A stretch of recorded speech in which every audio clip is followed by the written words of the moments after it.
Hayden Greene, Greenhouse Effect, Thursday at 12 o'clock.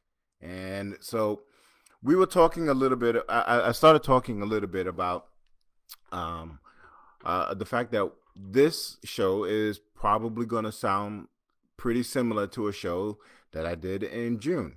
And it's going to sound a little bit similar to a show that I did in August, and then another show that I did in September. And the reason is that this keeps on happening. We live in a country where this keeps on happening. The sixth leading cause of death in this country, the sixth leading cause of death. And so we're talking about like cancer and all of these different diseases. The sixth leading cause of death in this country is death by police brutality. Sixth leading cause. I've said this before. This is not a new statistic. If you are new to the show, welcome. We always love new people, but this is what this country does. This country puts out police officers into situations that they are ill-equipped to deal with, and the results are completely traumatic. Okay, so I always start these conversations by making sure that people understand that I am not talking about all policemen or women. I am not talking about the entire force. I am not talking about the concept of policing. I am talking about the fact that there are police officers and sometimes entire police departments who have not been trained properly to deal with situations. Furthermore, there are entire police departments that are being put in situations that police don't need to be dealing with. And so this comes back to the whole defund the police, which is the worst tagline for an initiative ever, because it doesn't speak to getting rid of the police, which is the pushback that everybody always has. What it speaks to is that police officers don't need to be the one dealing with mental issues. People who are having mental breakdowns. Police officers don't need to be the ones getting, people out of a tree, right? Police officers should have a very streamlined set of duties and set of things that they need to deal with. But and police officers don't need to be in schools. But because we have used the police department as the default for everything that it goes wrong in this country, they now become everything. They become counselors. They become school security. They have to protect the streets. They become terrorist, anti-terrorist units. All of these things are being put on the shoulders of the police, and some of it needs to come off. And the some of it that needs to come off needs to be that funding for the things that come off the shoulders of the police, the police force, need to go into other departments that provide services and reactions to situations that the police don't need to deal with. I don't know. It is exhausting to keep on having to have this conversation about the police killing yet another black man, or killing anybody for that matter. I'm a black man, so I feel this as a black person. But when are we going to address the fact that the police are killing people at a clip, again, that puts them as the sixth leading cause of death in the United States? Sixth leading cause of death in the United States. How's that not sit? Take the race piece out of it. I'm going to come back to it, but take the race piece out of it. The sixth leading cause of death in the United States? Think of all the things that kill you in this country. And dying by the hands of a police officer is number 6 on the list. Something's got to be done. This particular situation in Philadelphia was particularly egregious to me for a couple of different reasons. Number one, the two officers who responded to domestic incident, were clearly scared out of their minds, completely scared out of their minds. So the first thing that means to me is that the training did not come through, right? So when you are trained as a police officer, what's supposed to happen is that you have hand-to-hand combat. You're supposed to have sensitivity training. You're supposed to have some sort of training to deal with people with mental issues. All of that stuff is supposed to happen. And it is clear to me that none of that training sunk in because they arrived at the scene and were petrified by what was in front of them. They were scared. Now, somebody comes at me with a knife, I'm going to be scared too. Here's the difference. I'm not a trained police officer. And because I'm not a trained police officer, my inclination is to run away. Their inclination was also to run away. But they ran away with their guns drawn. So that's the number one. Number two, they didn't have the proper equipment. So they came to, yes, de-escalation training. They came to the scene with no tasers. Neither one of those two officers had a taser on them. No taser. So you either have hand-to-hand combat, or you are you're going to use lethal force. Those are your only two options at that moment. So they came to the scene unprepared for what they were going to see. Right? So they come to the scene and they're unprepared, no tasers, no way of incapacitating this man except to kill him. Lastly, not lastly actually, the other thing is that they fired 14 shots into this man. 14 shots. Okay? So if you have somebody coming at you and you are trying to incapacitate them, the one thing that you want to do is, and you know, people, I've heard people say this, is that maybe fire 2 shots, blah, blah, right? And maybe that'll stop them. Or if you're going to fire into somebody, maybe you fire 2 shots and see if that brings them down. They fired 14 shots, 7 apiece, which is blah, blah, blah, blah, blah, blah, blah, blah, which means that they never paused to see whether or not what they were doing was having an effect on the perpetrator. And again, I'm not saying that it wasn't right for them to be afraid.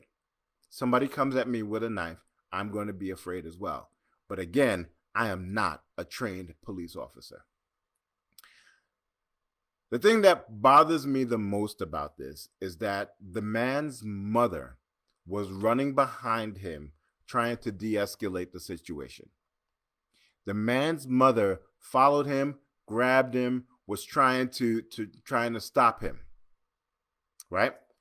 He goes behind a set of cars onto the sidewalk, and his mother is running behind him. As he comes back out onto the street, the police officers wave off the man's mother so that they can have a clear shot at Walter Williams.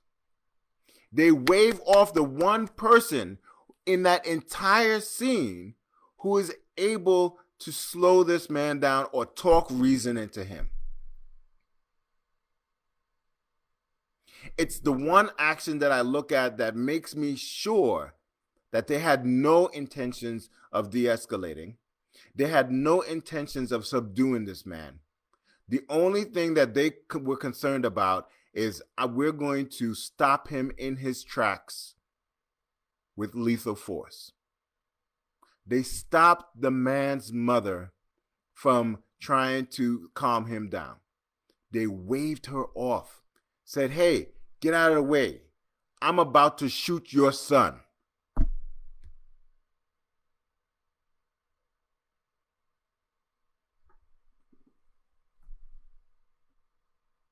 They killed they killed that woman's son in front of her. They killed that woman's son in front of her. I don't care how scared they were. I don't care what was going on. If the choice is mowing a man down in the middle of a Philadelphia street in front of his mother, or running away and maybe sitting in my car and getting backup, I'm going to go with the latter. Does it make me a coward? Sure. But at least I can go home and sleep knowing that I didn't end the life of a man. Here's the problem. They didn't see him as a man. They just saw him as an object that needed to be stopped, like a raging bull, an animal. And this one makes me angry. Not that the other ones don't make me angry, but this one really made me angry. Because the fact that they waved off this woman so that they could get a clear shot at her son is the most egregious thing that I have seen in a long while. And you're going to tell me, well, Hayden, what about George Floyd and having a knee on his neck for 8 minutes? At least his mother didn't have to see that. This one made me angry. And in case you're wondering, I've been angry for a while. It's not like I stopped being angry and I'm like, all right, this made me angry again. This one made me even more vexed. This is crazy. What are they training these people to do? And why is it so, if you are then going to purport to me that there is proper training, then why is it so easy for them to abandon their training so that they can inflict bodily harm on citizens who they are supposed to protect and serve? I don't understand what's happening. And I don't understand why there isn't more of an outcry from the people who can make a difference. Who are those people? You say, Hayden, who are those people that can make a difference? Their fellow officers. Their fellow officers. When you are part of an organization that is responsible for the 6th leading cause of death in a country, if you consider yourself to be a good officer, a good police department, a good PBA, a good union, why aren't you mad? Why aren't you the people that are saying, hey, yeah, we got a problem? Right? Because I say this all the time when I do diversity training or anything like that. When we start to talk about allyship and we start to talk about who can make the change, the thing that I tell people are the lion does not concern himself with the problems of the lamb. It has to come from fellow lions. It has to come from the people who are in the power structure, who have access to that power. And you're going to tell me, and people who are in law enforcement are going to tell me, well, those are just some bad cops. Well, if there are bad cops and good cops are standing by watching bad cops flourish and do what they want and allowing bad cops to be in the system, then you are no longer allowed to use the term good cop. It's as simple as that. So I'm calling out on all my friends who are part of law enforcement. And I'm calling out on all my people who are police supporters. You have to be the ones to make the difference. We're tired of talking. And frankly, we're tired of dying. Not just black people. Everybody in this country is tired of dying at the hands of police officers. And you cannot use the excuse of, well, they shouldn't resist. Because people are sitting in their homes and dying.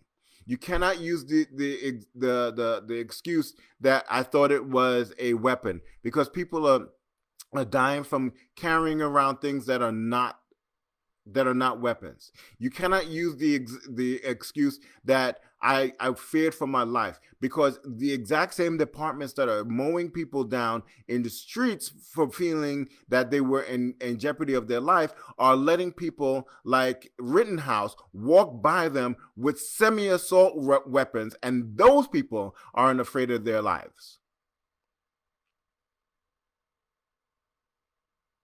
It's not all of the arguments are null and void.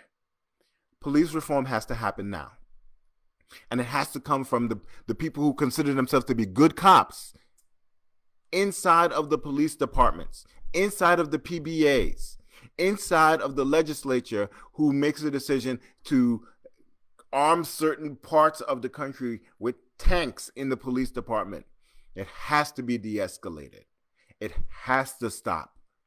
We are being mowed down by the same people who are supposed to be taking care of us. And I just realized that the chat has been going. All right. So anyway, as always, Dunn is more angry than I am, but reform has to come. Something has to give. Something has to give. All right. We'll take a break from that, and let's talk about our favorite orange Oompa Loompa in the White House, who is I think he is feeling the effects of the medicine that was given to him while he had COVID, because he is losing it. First of all, he continues to have these disillusions that we are turning the corner. We are turning the corner on our on this COVID thing. And meanwhile, every single news outlet, including his favorite Fox, is showing that we are back into a second wave, right? And so he gets out there and he keeps talking about, hey, we're turning the corner and we're doing well, and he continues to have these super spreader events for his campaign. And I get it. It's less than 5 days away. And I would be scrambling too. But at what point in time does a person who contracted the disease, his family contracted the disease, his entire staff contracted the disease, and just say that you're turning the corner, when it has reached what is supposed to be the most secure place in the United States, the White House, right? So how is that possible, right? How are we turning the corner when the deaths are going up? And how is it possible when in Texas they are putting out, wait for it, field hospital operations, tents to take care of COVID patients in Texas, not New York, that he's talking about as a ghost town, and he likes to talk about the fact that it was mishandled. Texas has field hospital situations now, right? What are we rounding the corner from? We're rounding the corner to a second wave. That's what we're rounding the corner from. And it is the most irresponsible thing that I've ever seen in my entire life. And now we hear Jared Kushner was on these tapes in April talking about the president is wresting away the control of the virus from the doctors, and he's going to be in control. That was in April, right? He wanted to get rid of the doctors, the people who know the most about infectious disease. He wanted to take away control from those people. I think that they might be the people that you want to be relying on. All right. So this has always been in the works. And now he's on the campaign trail. He's back on the campaign trail, and he sat down for an interview with 60 Minutes and 60 Minutes tried to light him up, right? They tried to light him up, and he tried to be a he tried to deflect all of these questions by saying, "Oh, well, how come you're not asking Joe all of these questions? And you should look into this, and you should look into that."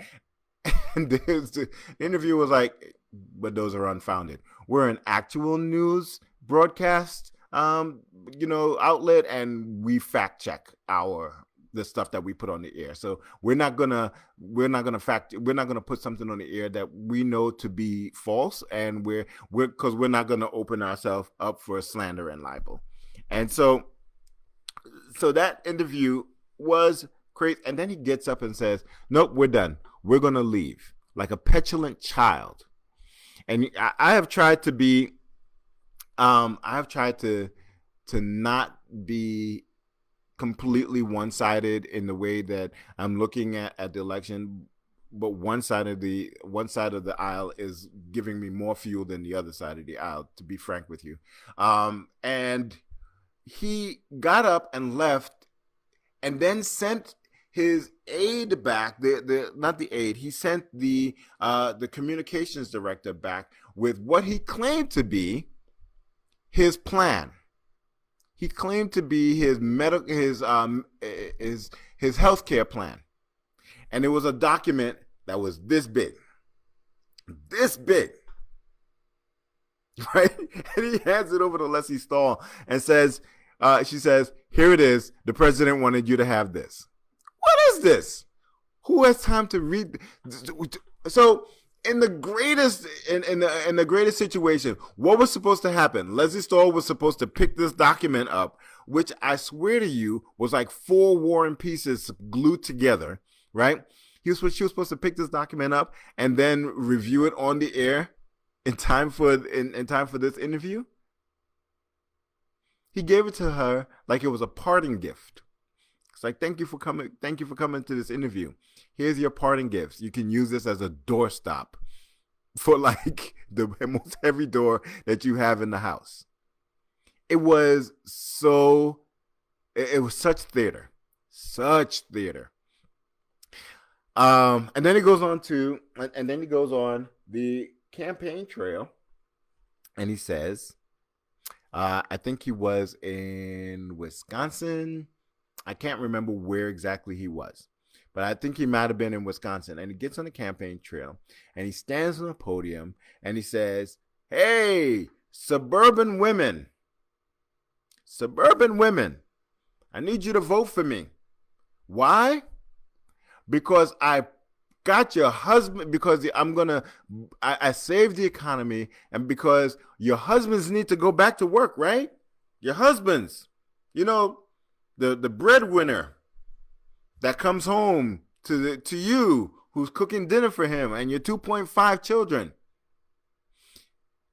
If I didn't hear him actually say that with my own ears, I was like, there is no way he said that. Boy, I should have learned that every time I think about something that there is no way that he could have said, that's probably exactly what he said.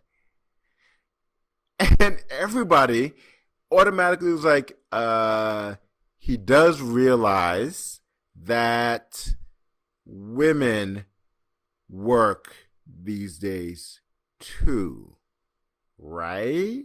This is not the 1920s. See how far back I had to go? The 1920s. He's completely detached from the country that he is in charge of running. Completely detached. He stands on a stage and talks about, we're going to get your husbands back to work, ladies. It reminded me of a line from Hamilton when Burr was, campaigning. Hey, ladies, tell your husbands to vote for Burr. Because back then the women couldn't vote. It sounded like he was quoting a line from Hamilton. What's happening? What is happening in this country? It is, I don't know. I I am looking at the polls, and there is, some level of hope that the polls are correct, and he is not that he is far behind in some of the swing states that he is. Yes, exactly, Vaughn. The majority of the workforce are women. And I forgot what I was listening to, but the vast majority of people who lost jobs during this pandemic are women. So when he gets up on the stage and talks about we're going to get your husbands back to work, what about the women who lost their jobs? The vast majority of the people who lost their jobs during this economic downturn have been women. But his base claps right along with him. Right? We're watching you. We're watching you, all the people who are affected by his policies and his rhetoric, and we're watching you because we're going to see how you vote. Are you going to vote for against your self-interest again? Or are you going to wake up and realize that this guy's a charlatan? He has no idea who you are. He has no idea what you need. Right? He had a rally in the Midwest a couple of days ago, and old people were taken to the hospital with hypothermia because they couldn't get because there were no buses to get them out and back to where they had parked, which was miles and miles away from where the rally was, which was in the airport hangar. He got on Air Force One and left. And hours later, old people were taken to the hospital suffering from hypothermia because he doesn't care about you, nor does his campaign. He doesn't care that he's hosting super spreaders. He doesn't care. All he cares are his visuals. All he cares about are his optics. And so you need to care about yourself. And we're watching you. We're watching to see how this plays out and who you end up voting for. With all the signs in front of you, we're watching. We're going to see how this plays out. So I promised you that this was going to be a short show because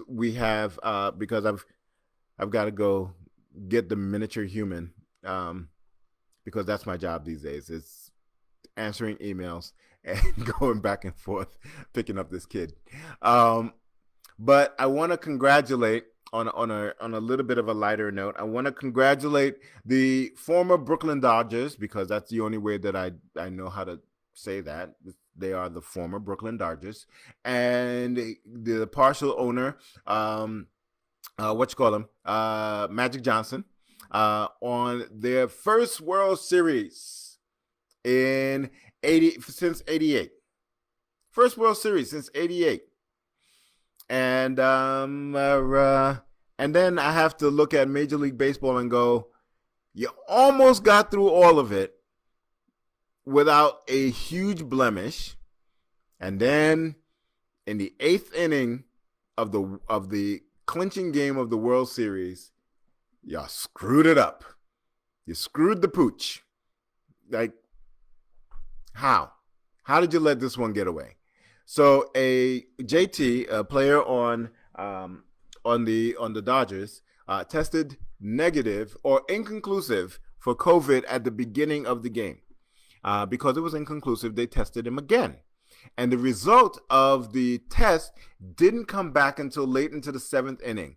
And so they told him that he had to leave the field. He had to go self-isolate until he could go home. That's the rule, right? And said, yes, the Ebbets Field thing is one of the most egregious things in the history of urban planning. How do you take down an iconic field like that and put up housing? Anyway, so JT goes wherever he goes, and then 2 innings later, they win. And what does JT do? Of course, what he does, he's got COVID. They told him that he's got COVID. I was like, oh, okay. Well, I've got COVID, so I'm gonna go sit over here. I'll watch it, and at the very least, I won't be on camera, so that I won't be seen spreading COVID throughout the entire team. No, that's not what happened. Nope, that's not what happened. He ran out onto that field like he was an able-bodied man that was not that did not have an infectious disease. He ran out. He grabbed the trophy. He now touched the trophy with his COVID hands. He handed the trophy to other people now infected with COVID. He kissed his wife. He sat next to the manager of the team, who is a cancer survivor. I'm sorry. I don't mean to laugh, but Jesus Christ. If there was a list of things that he should not have done, he checked every single box. He sat next to his manager, who was a cancer survivor, and took his mask off. Not just, he's like, I pulled it down here, and then he was like, nah, that's not good enough. He took his mask completely off and spread all over. Here, you get COVID, and you get COVID, and you get COVID, and you get a disease, and you get a disease, and here's a World Trophy disease, and here's some... Son! I get it. No, I completely get it. If I was on a team since 2012 and it's been 8 years, or 2014, and it's been 6 years of me trying to get to the World Series, and I finally get there and we finally win after dealing with all the cheating of the Houston Astros. Yes, we know you cheated. You cheated, and you cheated the Yankees too. Okay, and I'm back. I go through all of that and I finally get a World Series. I finally win. There is no way that I don't want to be out there. But it is Major League Baseball's duty to say if we're true about the safeguarding of the health and welfare of our players, to make sure that there are things in place that prevent something like that happening. There are guards, there are police officers, there are managers, and all of these different people who are able to stop this man from getting on the field. At the very least, like, you could have him at the dugout, just waving to people, or mask him up he's got one of those paper masks. Not even like an N95 mask. He's got a paper mask on, running out there, kissing his wife, hugging people, jumping on top of people. Like, somebody at some point in time needs to be able to say, like, yo, dog, yo, this is all good and whatnot, but, like, you stand over there. I tell you, boy, testosterone and adrenaline are a hell of a drug. Seriously, a hell of a drug. Because that whole team is, yes, quarantine for everybody.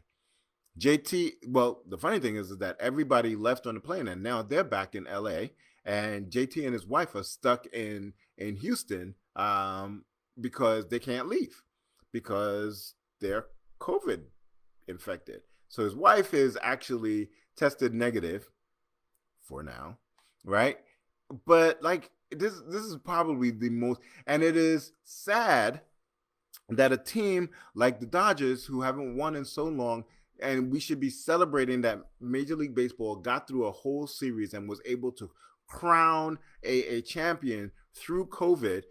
Big ups to the NBA, big ups to the MLB and hockey for running an entire season and actually crowning champions through all of that. This has been crazy. But they should be celebrating that and being like, whew, we got through it, right? All right, everybody, go away until next year. We're done. We did it. Good. Patch it up. Now I got to run an investigation the day after the World Series. Somebody just posted up here, common sense ain't all that common. I don't know who said it. Oh, Eris. Yeah, common sense ain't all that common. And my grandmother used to say that to me all the time, mostly about me. But that is no truer than in this sentiment right now. Oh boy, I tell you, Absolute bananas.